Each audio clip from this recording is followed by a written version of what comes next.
প্রথমে আলহামদুলিল্লাহ জানাই, কারণ সবার প্রচেষ্টাই কিন্তু জয়, একা কিন্তু কখনো পসিবল না। আমরা তো শ্যামনগরবাসী কিন্তু ঢাকায় ছিল যে আমরা কখন একটা বিজয় নিয়ে শ্যামনগরে যাবো, তো আল্লাহ আমাদেরকে রহমত জানাইছে, এই জন্য আল্লাহকে লাখো শুকরিয়া জানাই। কারণ সবার প্রচেষ্টাই কিন্তু প্রথম হবে, অনেক চমৎকার ফুটবল খেলছে।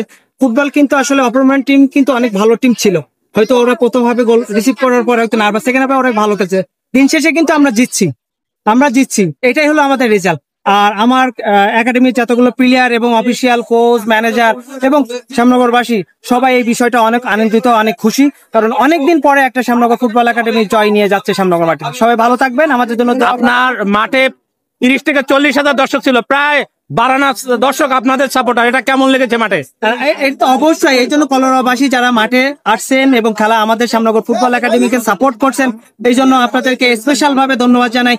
ফুটবল খেলার একটা সবচেয়ে হলো ইম্পর্টেন্ট বিষয় হলো দর্শক হলো ইম্পর্টেন্ট। এই দর্শকের মাধ্যমে আজকে কিন্তু আমরা জয়টা হয়েছে। তো এই জয় আমাদের শ্যামনগর না, এই জয় হলো কলোরাবাসী। সবাই ভালো থাকেন, কথা হবে, আল্লাহ হাফেজ। অনেক অনেক ধন্যবাদ এবং শুভেচ্ছা, অভিনন্দন।